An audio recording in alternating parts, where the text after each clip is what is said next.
যত দিন ঘনিয়ে যাচ্ছে কিয়ামতের সময়টা তত বেশি আমাদের সন্নিকটে মনে হচ্ছে। আমরা অনেকেই মনে করি কিয়ামত অনেক দূরে। এখন আমরা দেখবেন ইউটিউবের ভিডিও খুললেই অথবা ফেসবুকে আমরা দেখতে পাচ্ছি ইহুদিদের লাল গরু নিয়ে অনেক কথা চলতেছে। এই লাল গরুর পরেই কিন্তু দাজ্জাল আসবে। তার মানে দাজ্জাল আসার পূর্ণ প্রস্তুতি ইহুদিরা নিয়ে ফেলেছে। লাল গরু রেড হফার, এই রেড হফার এটা পৃথিবীর ইহুদিদের জন্য একটা মহা উৎসব। তারা গোবৎসের লাল গরুকে জবাই করে দেওয়ার মধ্য দিয়ে, দশম একটা লাল গরু জবাই করার মধ্য দিয়ে আমেরিকা থেকে লাল গরু তারা কিনে এনেছে নিজেদের ফার্মে। এমন লাল গরু যেটার ভিতরে কোনো ত্রুটি নাই, এমন লাল গরু তারা তৈরি করেছে, জবাই করবে।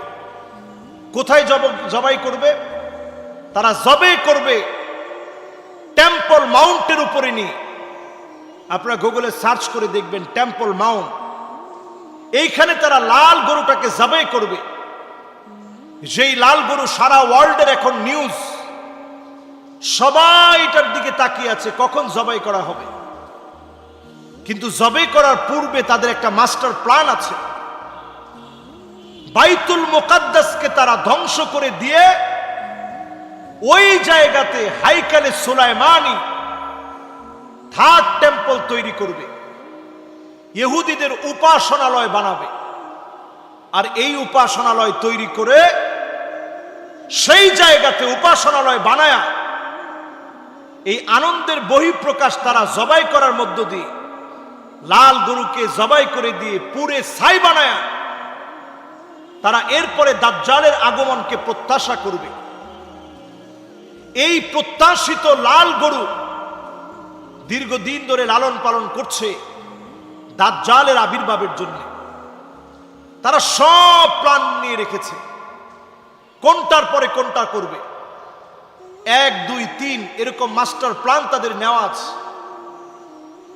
সেই ইহুদিরা তারা প্ল্যান করে রেখেছে আমার বাইতুল মুকাদ্দাসকে তারা ঘুরিয়ে দিবে, আমার ফিলিস্তিনকে তারা ধ্বংস করে দিবে। এই জন্য বর্তমান সময়ে তাকায় দেখেন, ইতোপূর্বে 74 বছর ধরে কতবার লড়াই হয়েছে, থেমে থেমে থেমে গিয়েছে। কিন্তু আজকের দিনে তারা থামছে না। তারা তাদের মাস্টার প্ল্যানকে বাস্তবায়ন করতে চায়। রাশিয়ার থ্রেটকে পর্যন্ত তারা পাত্তা দিচ্ছে না। সারা দুনিয়ার কোন থ্রেটকে তারা উপেক্ষা করে আমেরিকাকে সাথী বানিয়ে তারা মুসলমানদেরকে নিধন করতে চাচ্ছে।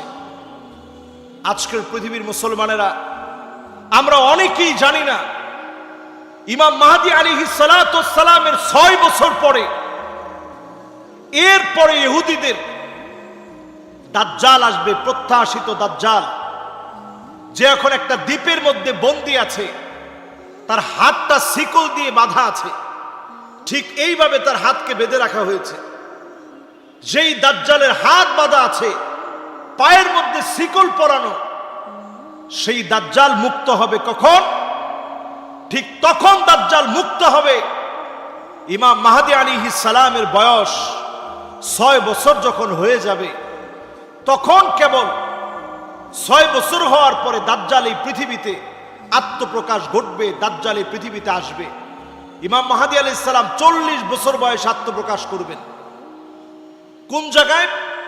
হাজরে আসওয়াদ থেকে নিয়ে মাকামে ইব্রাহিম, এই 2 জায়গার মাঝখানে ইমাম মাহদী আলাইহিস সালামের আত্মপ্রকাশ ঘটবে।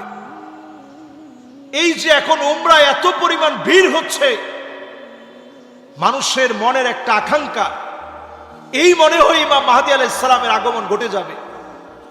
বর্তমান পৃথিবীর সিচুয়েশনের দিকে তাকায় দেখেন, আরবের ভিতরে যেই মাত্রায় বৃষ্টি হচ্ছে, মদিনায় শিলাবৃষ্টি হচ্ছে, রাস্তাঘাট ডুবে যাচ্ছে, দুবাই বৃষ্টি হচ্ছে, জায়গায় জায়গায় আরবে সবুজ হয়ে যাচ্ছে। নবী আলাইহিস সালাতু ওয়াস সালাম বলছেন, লা তাকুমুস সাআহ, ততদিন পর্যন্ত এই পৃথিবী ধ্বংস হবে না, কিয়ামত হবে না, হাত্তা তাউদা আরদুল আরব মুরুজান ওয়া আনহারা, গোটা আরবের ভিতরে সবুজ শ্যামল হয়ে যাবে, গোটা আরবটা বৃষ্টিতে ভরে যাবে, পানি আর পানি আরবের ভিতরে। যেই মরুময় আরব পানির অভাবে পানি পানি বলে চিৎকার করেছে, তৃষ্ণায় পিপাসায় মানুষ পথিক ব্যবসায়ী কেঁদেছে, সেই আরবের ভিতরে পানি আর পানি, চতুর্দিকে পানি আর পানি থই থই করবে। আজকের অবস্থার দিকে তাকায় দেখেন, পুরোপুরি আমাদের কাছে এখন মনে হচ্ছে আল্লাহ একটা একটা করে আলামত দেখাচ্ছেন। এমন সময় আসবে লা তানবুত ফিল আরদি শাইআ, বৃষ্টি হবে একদিকে পৃথিবীতে, জমিন তার উর্বরতা হারিয়ে ফেলবে। দাজ্জাল আসার আগে পৃথিবীতে বড় দুর্ভিক্ষ দেখা দিবে। মুসলমান এখন পৃথিবীর ভিতরে দুর্ভিক্ষের একটা আভাস পাওয়া যাচ্ছে। এই 2024-কে বলা হচ্ছে দুর্ভিক্ষের বছর। এল নিনো এই পৃথিবীর দিকে আঘাত করছে। একদিকে বৃষ্টি হবে, অন্যদিকে খরা লেগে যাবে, এমন ভয়াবহতা পৃথিবীর মধ্যে চলছে।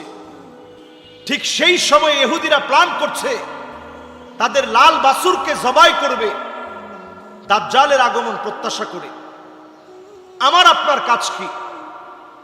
আমার আপনার কাজ হচ্ছে এই সময়ে অধিক পরিমাণে সূরা কাহফ বেশি পরিমাণে তেলাওয়াত করা, সূরা কাহফ অধিক পরিমাণে তেলাওয়াত করা, সূরা কাহফ বারবার তেলাওয়াত করা, প্রতিদিন অন্তত 10 আয়াত সূরা কাহফ পড়া, সূরা কাহফের তেলাওয়াত 10টা আয়াত পারলে মুখস্থ করে নেওয়া। দাজ্জাল যদি চলে আসে 40 দিন এই পৃথিবীতে থাকবে। প্রথম দিনটা হবে 365 দিনের সমান, দ্বিতীয় দিনটা হবে 1 মাসের সমান, তৃতীয় দিনটা হবে একটা সপ্তাহের সমান, এরপরের দিনগুলো স্বাভাবিক হবে।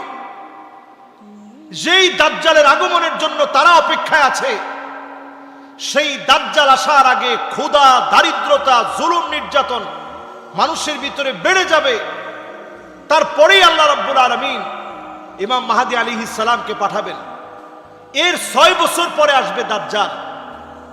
এখন যদি দাজ্জাল আসার পূর্ণ প্রস্তুতি তারা নিয়ে ফেলে, তাহলে বোঝা যাচ্ছে ইমাম মাহদী আলাইহিস সালাম আসার সময়টা চলে আসছে। ভীত সন্তুষ্ট হওয়ার কোনো কারণ নাই।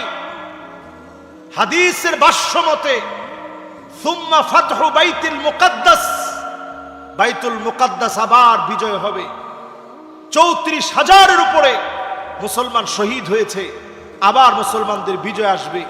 তারা লাল গরু দিয়ে এখন মুসলমানদেরকে ধোঁকা দিতে চাচ্ছে, বোকা বানাতে চাচ্ছে। এই সময় দেখবেন ইলুমিনিটির যত সদস্য আছে তাদের কার্যক্রম বেড়ে গিয়েছে। এই বিষয়গুলো সচেতন প্রত্যেকটা মুমিনের জানা প্রয়োজন। আল্লাহ আমাদেরকে জেনে শুনে সূরা কাহফের আমল করে, সূরা কাহফ তেলাওয়াত করে আদা আলাহু মিনান নূরি মা বাইনাল জুমাতাইন, দাজ্জালের প্রোপাগান্ডা থেকে বাঁচার জন্য সূরা কাহফের আমল করার তৌফিক দান করুক। প্রতি সপ্তাহে পুরা সময়টাকে আল্লাহ পাক আলোকিত বানায় দিক।